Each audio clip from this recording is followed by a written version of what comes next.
Chapter 6. The Oracle's Calm. The road did not end at Emberfall. It released us. At first I mistook the sensation for fatigue. After days of resistance had become the shape of the world. The land itself had learned to recoil from prayer. Stones leaned away from consecrated boots. Shrines answered invocation with thin, delayed echoes, as though the light itself had grown weary of being summoned for things it did not consent to. Then, without warning, the resistance stopped. My horse slowed on its own, hooves striking stone that did not flinch beneath them. The pressure behind my eyes, the constant, invisible ache I had carried since Dawnspear, eased, like a fist finally unclenching. I had learned to live with that pressure, learned to pray through it. Its absence was so sudden it nearly unbalanced me. The air felt warmer, not hotter, easier, as though breathing no longer required discipline. Emberfall emerged along the mountainside in pale terraces, stone shaped by hands rather than decree. The city did not dominate the horizon. It belonged to it. Gardens grew where the sun lingered longest, not where symmetry demanded. Vines climbed trellises, repaired again and again instead of replaced. Nothing gleamed with polished authority. There were shrines, yes, but none towered. No god loomed above the city with raised weapon or judging gaze. Symbols were present, but softened. Invocations etched smaller. Blessings written in margins instead of carved into stone. The tribunal would have called it undisciplined. I felt my shoulders lower before I realized they had been tight. During my first year of training, Master Halvran had struck me for slouching during prayer. "Stand straight," he had barked. "The light must pass through you without obstruction." They taught us that posture-shaped faith, that discipline sharpened devotion,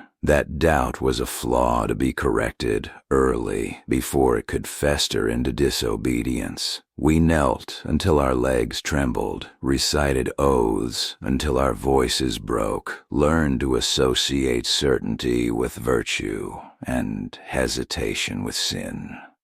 I've been good at it. I learned to silence questions before they fully formed, learned to call the hollow feeling righteousness, learned that obedience felt clean precisely because it spared me responsibility. Standing before Emberfall, I realized how much of my belief had been learned tension, how much of my faith had been held together by clenched teeth and borrowed certainty. Marin rode beside me, silent, her broken gauntlet catching the light. She had not replaced it, had not even tried. The fracture ran white across the metal, a scar she refused to erase. Her gaze moved constantly, not scanning for threats, but for meaning. "You feel it, too," she murmured. "Yes." Ahead of us, Caelan stopped worrying the thin silver wire looped around his fingers. He said nothing. He rarely did when words would cheapen observation.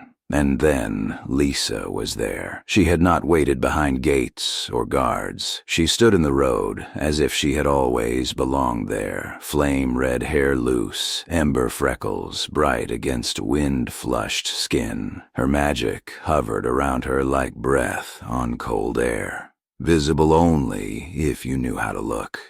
The fire around her flickered once when she saw me, not flared, not surged, stuttered. It was subtle, so subtle that anyone without long experience around wild magic would have missed it. But I'd trained beside pyromancers during tribunal exercises. Fire answered certainty. It loved command. This hesitation was something else. Lisa looked directly at me, not at my armor, not at the sigils etched into my breastplate. At me. "You made it," she said. No awe, no fear, just quiet certainty. I was starting to worry. I opened my mouth with half a dozen prepared responses. None of them mattered. You look like someone who hasn't slept, she added gently. Because silence keeps asking questions. Something in my chest cracked. She hadn't named my rank, hadn't bowed, hadn't acknowledged the tribunal crest I still wore like a borrowed skin. She had named the wound beneath it. Marin exhaled slowly beside me, like someone easing a blade back into its sheath. Lisa's gaze lingered on me a heartbeat longer than necessary. Her flame dimmed, then steadied, responding not to authority, but to recognition. Later, I would understand why. She turned, glanced past us, and stepped sideways, blocking the tribunal observer without appearing to. Her smile never changed. She'll receive Sir Caelan alone, she said lightly. You may wait in the outer court, the observer bristled. By tribunal authority, by oracle authority, Lisa replied, still smiling. Which predates yours. You're welcome to write that down if it helps. It didn't. He backed away. That small act told me more about Emberfall than any shrine could have. The oracle's chamber disappointed me, which is to say, it was real. No dais, no hovering light, no divine pressure humming in the air, just open windows, pale stone floors worn smooth by decades of footsteps, shelves of books scarred by use rather than display. A single brazier burned in the corner, its flame amber, imperfect, alive. Lady Arienne stood near the window, hands folded loosely at her waist. She turned when we entered and smiled, not serenely, not beatifically relieved. "Caelan Dawnspear," she said, "you look exactly as tired as I hoped you would." I stopped short. "I know titles," she said gently. "Not here. I sat because my legs decided for me." She took the chair across from mine, posture easy, eyes sharp and fully present. Not distant, not split between worlds. I had expected to feel watched by the divine in her presence. Instead, I felt anchored. "You know why I'm here?" I said. "Yes," she replied, "but not because I foresaw it." That unsettled me more than prophecy would have. "People misunderstand oracles," she continued. "They think we see futures as certainties, that we are conduits for command." She gestured toward the shelves. "We do not hear orders, Caelan. We hear patterns." She spoke then of the early oracles, how they were once charged with contradiction, not confirmation. How they learned to listen for silence, for hesitation, for the places where divine certainty thinned. "When the gods speak freely," she said, "their words harmonize. When they are constrained, the harmony fractures." The tribunal, she explained, had grown uncomfortable with that distinction. Oracles who questioned divine urgency became inconvenient. Emberfall survived because it refused to be useful. "Every time the divine stream tightens," she continued, "the tribunal sends someone it trusts to apply pressure. And every time they do, the pressure worsens." Her gaze did not leave mine. "You're the first they sent who hesitated." "I was commanded to execute you," I said. I had rehearsed that sentence, practiced saying it without flinching. Still, my hands shook. Arienne closed her eyes, not in fear, but in grief. "Then it's begun in earnest," she said softly. "I waited for judgment. None came." "You didn't come to kill me," she continued. "You came to understand." The voice flickered, I said. Solon's voice. It felt constrained. "Yes," she said. "That's the word." She leaned forward.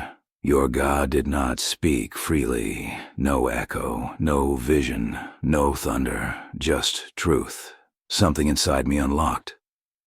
"The command bore Solon's authority," she explained, "but not his consent. Authority and truth are not the same thing, Caelan." Power does not equal will. She met my gaze, unflinching. There are forces that do not create commands, she said quietly.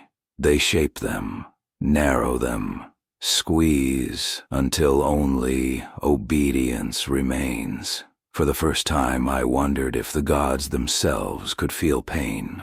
Bram Ironwalker entered without ceremony, carrying tools instead of weapons, broad shoulders, silver threaded through his beard, a hammer etched with runes worn smooth by decades of use. He did not look surprised to see me. "Faith that cannot refuse," he said at last, "is not faith. Its function." He looked at me steadily. "And function doesn't care who it harms, as long as it performs." The way he said it told me he had learned that lesson the hard way. The spy, I noticed the man in the lower terraces because he did not belong. His prayer was flawless, too flawless, every word placed with practiced reverence, no pauses, no searching. He did not listen after he spoke, which told me everything. The pressure behind my eyes returned, not from the shrine, from him. Caelan noticed it too. His hand brushed his bowstring. "That one," he murmured. "He's listening sideways." We did nothing. Neither did he. That frightened me more than confrontation would have. The tribunal had found Emberfall. Lisa later, as dusk settled. Lisa approached me by the brazier. "When you arrived," she said hesitantly, "my fire didn't know what to do with you." I frowned. "Is that bad?" She shook her head. "No, it only does that around fractures, around places where something refuses." She told me then of old ruins, where her fire dimmed instead of flaring, places sealed by the tribunal, names never spoken aloud. "It feels like standing near a truth that survived being buried," she said softly. Her flame curled inward, protective rather than aggressive. "I think it recognized you," she added, "or what you might become. A Marin." The flashback. "Marin found me on the outer terrace long after night fell. She was right," she said. "Yes, the command wasn't free. No." She leaned on the railing, knuckles white. "I heard one once," she said, "a command that contradicted my oath." The memory broke open. A village near the northern marches. Winter. Hunger so sharp it made people reckless. A man shouting, not threats, just desperation. "Strike him down." She had hesitated, then obeyed. The blade fell, the scream ended, and the light withdrew. No affirmation, no correction, just silence so complete it screamed. "I told myself the gods were testing me," she whispered. "I told myself doubt was arrogance." She met my gaze. I was wrong. We stood together in the dark.